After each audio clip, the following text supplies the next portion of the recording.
नमस्कार, मैं हूं अंशुमान। क्रिप्टो काउंटर पर आपका स्वागत है।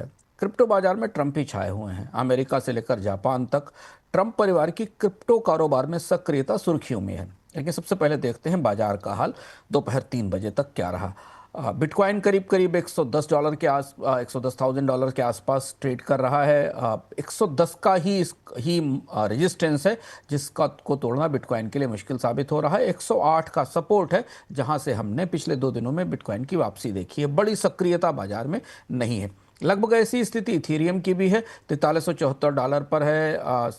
करीब करीब 1% से कम की गिरावट पर है। सपोर्ट 4380 पर है। रेजिस्टेंस 4700 पर है। इथीरियम में भी आज हमने बड़ी सक्रियता नहीं देखी। आज का दिन 3 बजे तक आल्ट कॉइन्स का दिन था। आल्ट कॉइन्स में हमें बड़ा उतार चढ़ाव दिखाई दिया। सोलाना सबसे ज़्यादा उतार चढ़ाव वाला टोकन था। सुबह सुबह 198 तक टूट गया, लेकिन अब दोपहर 3 बजे 203 पर ट्रेड कर रहा है। 3% की रेंज में आज हमने सोलाना को सुबह से दोपहर तक कारोबार करते देखा है। सोलाना का सपोर्ट 195 पर है और रेजिस्टेंस 205 पर दिख रहा है। XRP यानी रिपल में भी बराबर का तेज उतार चढ़ाव दिखाई दिया है। निचले स्तरों से करीब 2 से 2.5% ऊपर है। $2.83 पर ट्रेड कर रहा है। ETF की उम्मीदें कमज़ोर हैं। रिपल की ETF को अभी रेगुलेटर्स की मंजूरी नहीं मिली है। फिर भी कारोबार तेज है, सक्रिय है। इसका सपोर्ट $2.77 पर है। रेजिस्टेंस करीब $3.71 पर है। मिड कैप कॉइन्स में पेंडल नाम का एक टोकन तेजी से उछला है। इसका जो टोटल वैल्यू लॉक्ड है वो $10.9 बिलियन से ऊपर निकल गया है। लेकिन इसमें रेगुलेटरी रिस्क बनी हुई है और बाजार में उत्साह ज़्यादा है। जोखिम भी उसी हिसाब से बराबर बढ़े हुए हैं। बड़े बड़े निवेशकों की गतिविधियां देखें। इंस्टीट्यूशंस ने क्या किया। जापान की कंपनी मेटा प्लैनेट ने टोक्यो में शेयर होल्डर्स की मंजूरी ली है। अब वो बिटकॉइन ट्रेजरी के लिए करीब करीब $884 मिलियन यानी करीब 130 बिलियन येन जुटाएगी, जिसका निवेश बिटकॉइन जुटाने में और माइनिंग में किया जाएगा। XRP के प्रोडक्ट्स में निवेश बढ़ रहा है। प्रो शेयर अल्ट्रा ने XRP ETF में खरीद में बढ़त दर्ज की गई है, लेकिन फिलहाल अभी XRP को रेगुलेटर्स की तरफ से बड़ी मंजूरियां नहीं मिली हैं।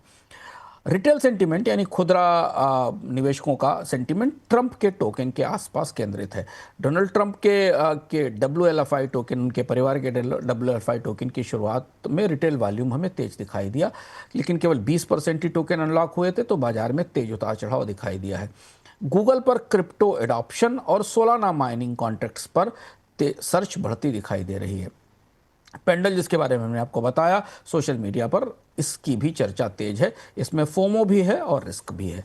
अगर आप नियामकों की तरफ से देखें तो पिछले 24 घंटे में अमेरिका के सिक्योरिटी एक्सचेंज कमीशन ने यानी SEC ने बिटवाइज के XRP ETF को मंजूरी टाल दी है, जिससे कि XRP में या रिपल में नए ETF आने के उत्साह पर थोड़ा पानी पड़ा है। लेकिन जापान के FSA ने मेटा प्लैनेट के बड़े कैपिटल मूवमेंट को अपनी निगरानी में रखने का संकेत दिया है। मेटा प्लैनेट में नए सिरे से पूंजी जुटाकर बिटकॉइन माइनिंग की तैयारी की है। इधर EU में माइका लाइसेंस की वजह से कुछ मिड टियर एक्सचेंजों के नए टोकन ऑनबोर्डिंग रुक गए हैं, यानी इन्हें अपने नए टोकन जारी करने से रोक दिया गया है। एक्सचेंज और कॉर्पोरेट डेवलपमेंट में आज का दिन ट्रंप परिवार का दिन था। ट्रंप परिवार का WLFI को टोकन बिनांस पे, OKX पर और बायबिट के एक्सचेंजों पर प्री सेल में उपलब्ध हुआ। 20% टोकन सर्कुलेशन में है। दाम करीब करीब 31 सेंट से 24 सेंट के बीच घूमते दिखाई दिए। शुरुआत तेजी से हुई थी, लेकिन बाद में गिरावट हमें दिखाई दी। SOL माइनिंग ने स्मार्ट सोलाना कॉन्ट्रैक्ट के जरिए लॉन्च किए हैं, जिससे कैप यूज़र 50 सोलाना प्रतिदिन तक माइन कर सकते हैं। डिफाई और स्टेबल कॉइन्स और वेब3 की दुनिया में कुल डिफाई का मार्केट वैल्यू आज $123.6 बिलियन के आसपास था। पेंडल और OX प्रोटोकॉल इस समय डिफाई में लोकप्रियता में आगे बढ़ रहे हैं। एक महत्वपूर्ण खबर यह कि 12 डिफाई प्रोटोकॉल्स, जिसमें पेंडल और यूनिस्वैप शामिल है, इन्होंने सेफ हार्बर पॉलिसी लॉन्च की है। यानी अगर हैकर्स इनका सिस्टम हैक करते हैं और फंड लौटाते हैं तो उन्हें कानूनी सुरक्षा दी जाएगी। पिछले 24 घंटे में कोई बड़ा फ्रॉड, एक्सप्लॉयट या किसी तरीके का हैक रिपोर्ट नहीं हुआ है, लेकिन अमेरिका और जापान के रेगुलेटर्स नए टोकन के लॉन्च में जोखिम पर नज़र रख रहे हैं। अब देखते हैं अगले 24 घंटे का आउटलुक और जोखिम की परिस्थिति। XRP के ETF में देरी और ट्रंप के टोकन में ट्रेडिंग से बाजार में तेज उतार चढ़ाव संभव है। बिटकॉइन अगर 108 से नीचे जाता है, यानी $108,000 से नीचे जाता है, तो हमें आल्ट कॉइन में और ज़्यादा कमजोरी बढ़ती दिखाई देगी। क्योंकि आज बिटकॉइन में हमने सुबह की गिरावट के बाद हल्की रिकवरी देखी और इस वजह से सोलाना और XRP जैसे आल्ट कॉइन्स में भी हमें कमबैक दिखाई दिया, वापस बाइंग दिखाई दी। अगर आप अर्थव्यवस्था की दृष्टि से देखें तो अमेरिका का जो रोजगार डेटा है और एशिया इक्विटी बाजार पर सबकी नज़र है। और अब हम आज आ गए हैं आज की क्रिप्टो विजडम पर। आज का crypto wisdom safe harbour policy पे है।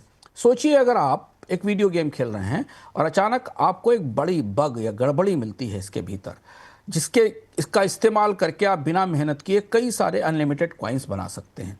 तो आपके पास दो रास्ते हैं, एक तो उस बग का फ़ायदा खुद के लिए उठाना और उससे पैसा कमा लेना, और दूसरा गेम के डिज़ाइनर को बताना और उन बग्स को, उन समस्याओं को ठीक करने में मदद करना। डिसेंट्रलाइज फाइनेंस में सेफ हार्बर पॉलिसी दूसरे रास्ते की तरह है। पेंडल और यूनिसेफ जैसे जैसे जो प्रमुख प्रोजेक्ट्स हैं डीफाई के, उन्होंने एक नया सिस्टम क्रिएट किया है।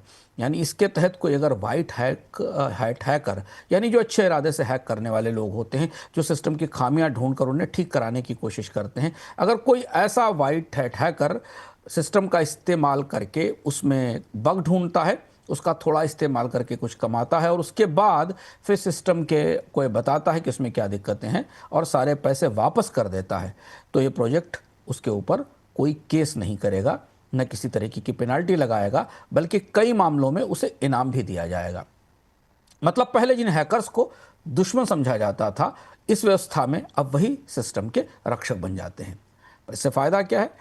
इससे फ़ायदा यह है कि निवेशकों का भरोसा बढ़ता है कि उनका पैसा सुरक्षित है, और डिफाई प्रोटोकॉल की साख बढ़ती है, और इसके साथ पूरा क्रिप्टो बाजार मजबूत बनता है। तो सेफ हार्बर हैकर्स को दुश्मन से लाइफ गार्ड बना देता है। क्रिप्टो काउंटर में आज इतना ही, फिर मिलते हैं कल नए अपडेट्स के साथ।